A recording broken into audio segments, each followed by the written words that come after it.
ਸਾਡੇ ਨਾਲ ਅੱਜ ਮੌਜੂਦ ਨੇ ਚੌਧਰੀ ਨਸਰ ਇਕਬਾਲ ਘੁੰਮਣ ਸਾਹਿਬ ਐਡਵੋਕੇਟ। ਚੌਧਰੀ ਸਾਹਿਬ, ਅੱਜ ਤੁਹਾਡੇ ਨਾਲ ਗੱਲਬਾਤ ਕਰਨ ਦਾ ਮਕਸਦ ਕਾਲੀਦਾਸ ਦੀ ਪੰਜਾਬੀ ਸ਼ਾਇਰੀ ਹੈ।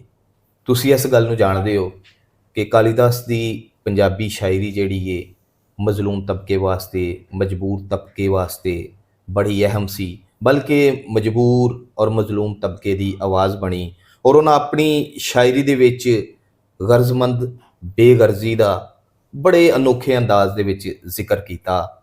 ਤੁਸੀਂ ਜ਼ਰਾ ਉਹਨਾਂ ਦੀ ਸ਼ਾਇਰੀ, ਉਹਨਾਂ ਦੇ ਕਲਾਮ ਦੇ ਬਾਰੇ ਸਾਨੂੰ ਦੱਸੋ ਤੇ ਸਹੀ। ਬਹੁਤ ਵੱਡਾ ਸ਼ਾਇਰ ਹੈ ਕਾਲੀਦਾਸ ਪੰਜਾਬ ਦਾ ਜੀ। ਗਰੀਬ, ਮਜ਼ਲੂਮ, ਪਰੇਸ਼ਾਨ ਹਾਲ ਲੋਕਾਂ ਦੀ ਨੁਮਾਇੰਦਗੀ ਕੀਤੀ ਅਕਸਰ ਉਹ ਪੇਸ਼ਤਰ ਆਪਣੀ ਸ਼ਾਇਰੀ ਦੇ ਅੰਦਰ।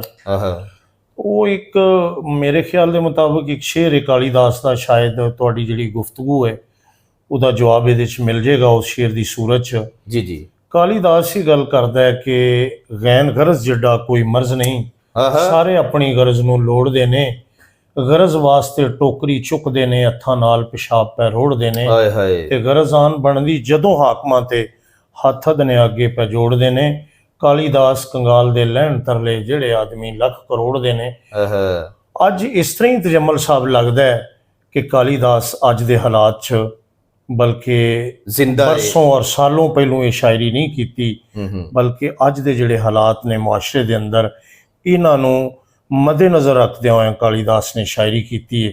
ਜਿਸ ਤਰ੍ਹਾਂ ਕਿ ਅੱਜ ਮੁਆਸ਼ਰੇ ਦੇ ਅੰਦਰ ਲਾਲਚ, ਤਮਾ, ਨਫਸਾਨੀ ਔਰ ਖੁਦ ਗਰਜ਼ੀ ਵਾਸਤੇ ਬੜੇ ਬੜੇ ਵੱਡੇ ਬੇੜੀਏ ਔਰ ਲਾਲਚੀ ਔਰ ਫਰਾਡੀਏ ਜਿਹੜੇ ਨੇ ਆਪਣਾ ਜਾਲ ਵਿਛਾ ਕੇ ਔਰ ਆਪਣੀ ਗਰਜ਼ ਵਾਸਤੇ ਮਜ਼ਲੂਮ ਤਬਕਿਆਂ ਨੂੰ ਕਿਸ ਤਰ੍ਹਾਂ ਉਹਨਾਂ ਦੇ ਜਜ਼ਬਾਤ ਨੂੰ ਪਮਾਲ ਕਰਦੇ ਨੇ, ਉਹਨਾਂ ਦੇ ਹਕੂਕ ਨੂੰ ਖਿੱਚਣ ਦੀ ਕੋਸ਼ਿਸ਼ ਕਰਦੇ ਨੇ। ਤੇ ਉਹ ਯਕੀਨਨ ਕਾਲੀਦਾਸ ਨੇ ਇਹ ਨੁਮਾਇੰਦਗੀ ਕਰਕੇ ਸਾਬਤ ਕਰ ਦਿੱਤਾ ਕਿ ਮੈਂ ਵਾਕਈ ਮਜ਼ਲੂਮ, ਮਜਬੂਰ ਔਰ ਪਰੇਸ਼ਾਨ ਹਾਲ ਲੋਕਾਂ ਦੀ ਜ਼ਬਾਨ ਹਾਂ। ਵਾਹ ਵਾਹ ਵਾਹ।